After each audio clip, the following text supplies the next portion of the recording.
The Ashcroft family's monthly dinners were less about food and more about financial peacocking. This evening, in the sprawling estate outside Napa Valley, promised to be especially unbearable. I took my usual seat near the fireplace, quietly, observing while my cousins competed to see who could brag the loudest. "Just bought a ranch in Jackson Hole," Preston drawled, swirling his wine. "Right next to the guy who owns half of Silicon Valley." "Please," scoffed Cassandra, flipping her designer clutch open with a flourish. "We just closed on a vineyard in Tuscany, private access to the Med. You can't even put a price on that kind of view." I hid my smile behind my glass of iced tea. If only they knew. "Nora," Aunt Evelyn's voice cut sharply across the table, "you've been awfully quiet." Preston leaned in, his faux sympathy dripping. "We were just wondering about your living situation." And there it was. "What about it?" I replied, setting down my glass. "That cramped duplex in Portland," he said. "Still renting, right? The one on Alder Street?" Cassandra added, feigning surprise. "Didn't know people our age still rented." I nearly laughed. The Alder Street complex was my company's first commercial acquisition under Westpine Holdings. To them, I was a struggling tenant. In reality, I was the owner. "I like the space," I said evenly. "You're 35, sweetie," Evelyn added with a patronizing smile. "It's time to grow up. Buy something real." Real? Try a $1.8 billion portfolio of multifamily buildings, commercial towers, and yes, Ashcroft Plaza, the very property they gathered in monthly. 6 months ago, I acquired it discreetly through a private equity arm they'd never trace back to me. "I've managed just fine," I replied. Preston smirked. "You can't even afford a mortgage." I leaned back and let them talk, because soon the lease renewal would come across their desks, and guess whose name would be on the letterhead? Dad finally glanced up from his wine glass. Now, Preston. Not everyone's blessed with your sharp instincts." "Nora chose her path," Aunt Evelyn chimed in with a sigh, as though I'd disappointed them by not marrying a hedge fund manager or becoming a lifestyle blogger. They thought I spent my days showing cheap walk-ups to broke grad students barely, scraping by on commission checks. What they didn't know was that Nora Hale, the family underachiever, was also Westpine Holdings, the anonymous firm quietly snapping up commercial and residential properties throughout the Pacific Northwest. For the last decade. "Speaking of real estate," Cassandra interjected with a sparkle in her eye, "have you heard about that situation on Alder Street? Some firm bought the entire block. They're going to knock it all down," she added with mock pity. "Guess that little apartment of yours will finally go." I kept my expression neutral. I was the buyer, and I had no intention of tearing anything down. The Alder Street complex was a hidden gem: brick facades, vintage detailing, and rent protections for families who'd lived there for decades. I was deep in a historically respectful renovation. "Really?" I asked. "Hadn't heard." "Well, of course. Not," Preston smirked. "Deals that size are way out of your league." "If you get booted," Evelyn said brightly, "you can always move back into the guest house. We'll help you find something more respectable. Maybe even someone respectable." "I'm happy," I said flatly. "And so is my landlord." Cassandra gave a tight laugh. "You can't live a small life forever, dear. The Hale name used to mean something in this state." It still did, just not the way they thought. In real estate circles, Westpine was synonymous with ethical growth and tenant-first investing, the antithesis of my cousin's flashy developments that bulldozed communities for clout. "Actually," Dad said, setting down his glass, "this meeting's partly about business. The board's worried about the new owner of Ashcroft Plaza." I tilted my head. "Westpine Holdings bought a majority stake 6 months ago," he said. "No one knows who they are. Possibly a foreign investor." Preston nodded. "Has to be. These tycoons love legacy properties. If only they knew that their feared mystery investor was sitting right here, in a thrifted cardigan and scuffed boots." And now, Dad continued, they're asking tough questions, especially about our accounting practices. Creative accounting, like the way Preston borrowed from the building fund to finance his Jackson Hole retreat, or how Cassandra labeled her luxury handbags as client engagement expenses. I'm sure it's nothing serious, Aunt Evelyn said, her pearls twitching with unease. The Hale name still means something. That's just it, Dad cut in. This Westpine person doesn't seem impressed by names. They've ordered a full audit. I watched the shift ripple across their faces, panic tightly veiled behind designer smiles. An audit would uncover more than just questionable expenses. It would crack their whole game wide open.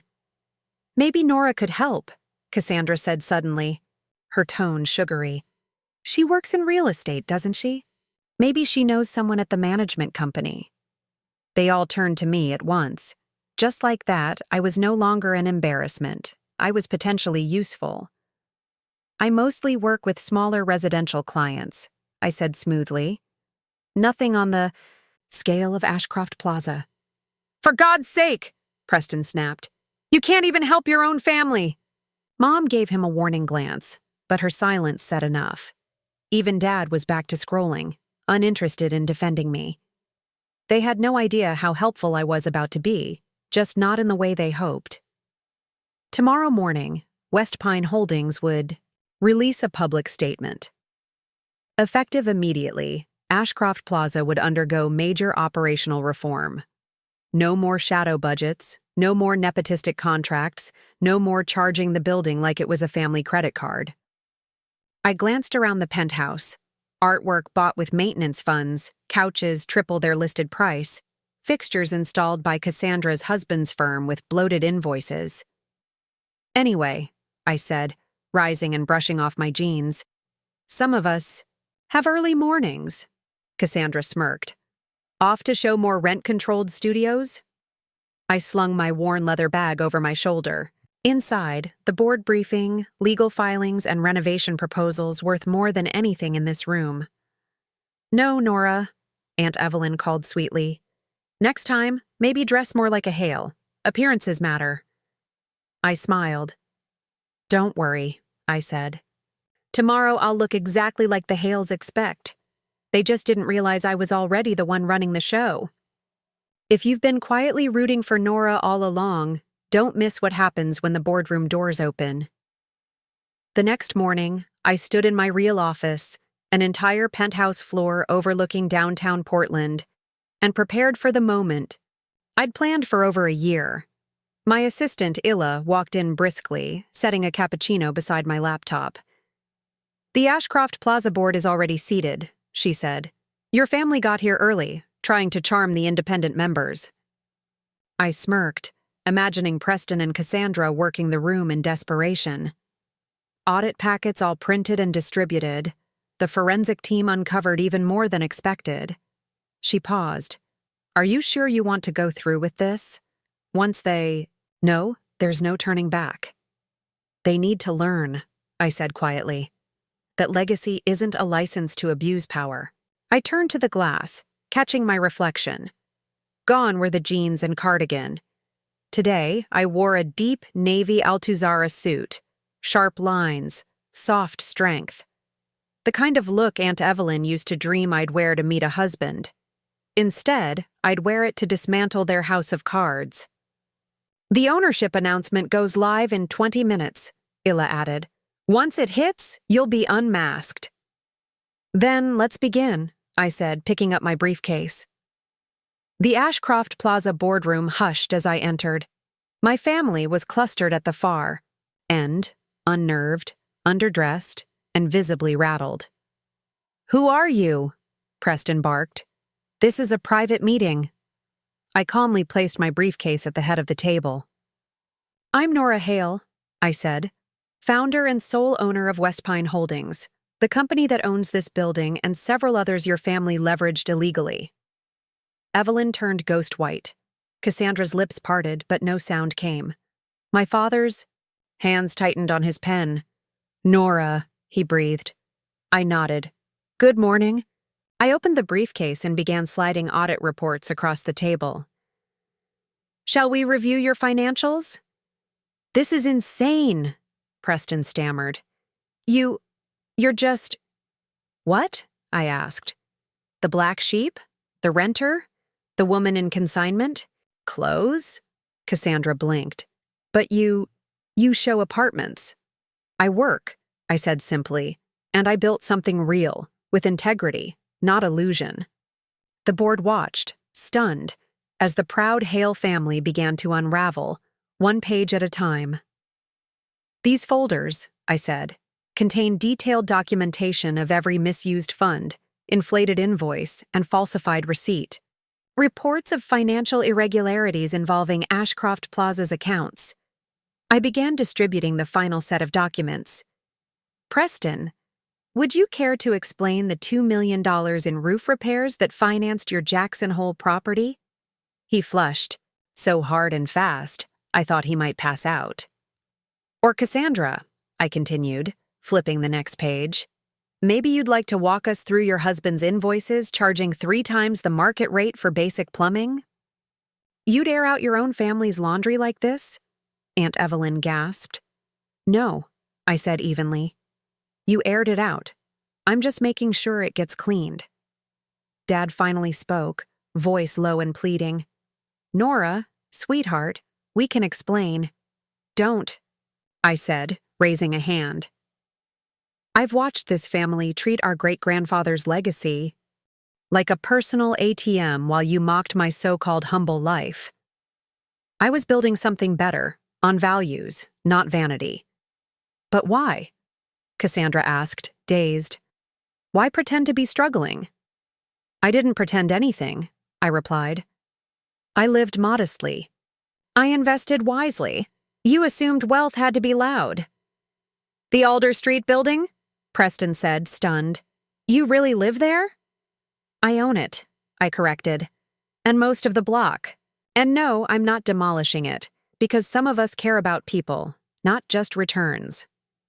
Suddenly, phones around the table buzzed. One board member looked up, reading from his screen. "Westpine Holdings reveals CEO's identity. Nora Hale, estranged, member of the Hale family, confirmed as owner of $2 billion real estate portfolio." Evelyn fumbled her phone. "Ranked among top ethical developers," she muttered. "Historic preservation. Tenant protections." "This will ruin us," Cassandra whispered, pale. "No," I said firmly. "This will save you from yourselves. Effective today, Ashcroft Plaza will operate transparently. No more shell games, no more sweetheart contracts." "And if we don't comply?" Preston tried to sound bold, but his voice trembled.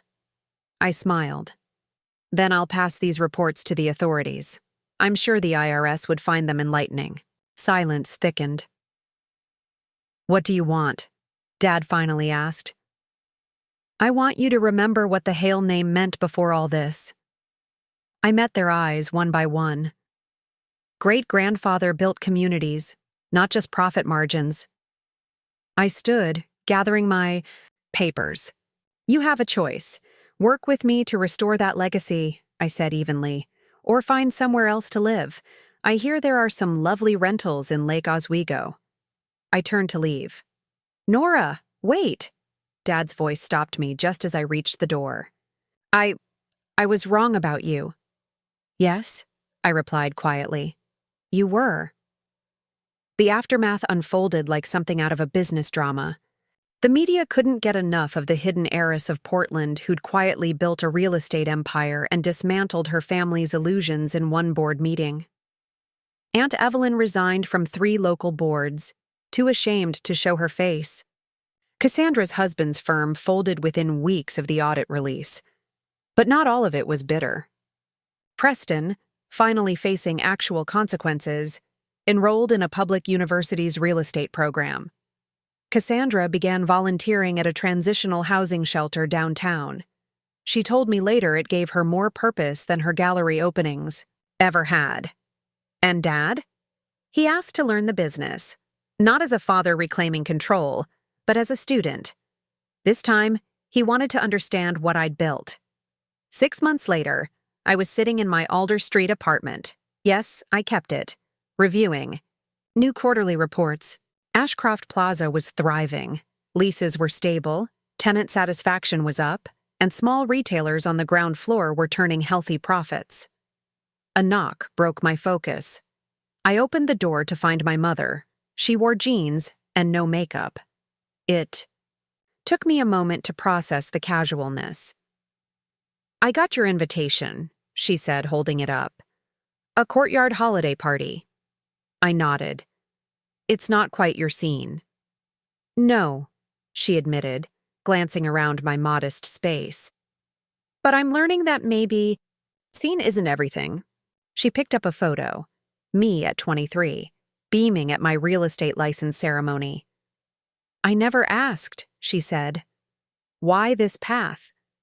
"Because I wanted to build something real," I replied, "not just buy it and flaunt it." "And now," she murmured, "you control more than all of us." "I do," I nodded. "But control isn't the goal. Purpose is." She looked at me seriously. "Will you teach me?"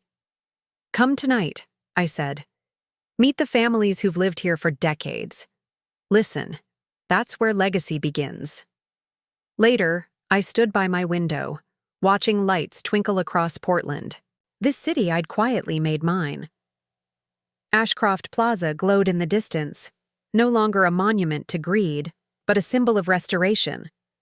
Below me, the Alder Street building buzzed with quiet life. Brickwork, original wood beams, and garden courtyards were preserved with care. My phone pinged with new messages, partnership offers, speaking invitations, acquisition deals. Westpine Holdings was in high demand now, but I kept my schedule humane, my routine grounded. Success to me wasn't about outshining my past. It was about building something that mattered, something that would last. Sometimes the person they pity becomes the one they must learn from. And sometimes the best kind of triumph doesn't roar, it endures. A week later, at the Alder Street holiday party, I stood by the garden fountain, watching my family acclimate to a world they once dismissed. Mom sat beside Mrs. Lopez, a tenant here for 38 years, listening with genuine interest. Preston helped, string lights with Mr. Keller, a World War II veteran and longest-term resident. Cassandra laughed beside a table of kids icing sugar cookies. Slowly, they were learning real wealth isn't in what you can flaunt. It's in what you preserve, what you share, what you elevate. Dad joined me near the cocoa table. "You know," he said, "your great-grandfather believed buildings should shelter hearts, not just wallets." I nodded. I found his old ledgers, handwritten notes about protecting tenants. "We forgot that." He looked at me, not like a daughter who'd gone off track, but like someone who'd carried the torch he'd dropped. "You could have ruined us." "Never the point," I said, watching a little girl twirl under the fairy lights. I wanted to build something that would outlast me. And sometimes the greatest success isn't in proving them wrong. It's in offering them a better version of right. If you've ever been underestimated, overlooked, or quietly counted out, then maybe you see a little of yourself in me. I didn't set out to prove anyone wrong. I just wanted to build something real, something that couldn't be taken away, because it was rooted in values, not vanity. If my story moved you, I'd love to hear your thoughts. Drop a comment below. What would you have done in my shoes? What have you built in silence while others doubted you? Let's talk about it. Let's give each other credit for the quiet work, the long nights, the tough choices. And if you're facing a moment like I once did, when the world expects nothing from you, don't shout louder. Just build stronger. You don't need approval to begin. You need purpose and consistency. The rest will come. Support this journey by subscribing to the channel. There are more stories ahead about resilience, redemption, and redefining success on your own terms. Because legacy isn't what you inherit, it's what you create. And sometimes, the best revenge is not revenge at all. It's becoming exactly who they said you couldn't be. So, subscribe, stay with me, and let's build something that lasts.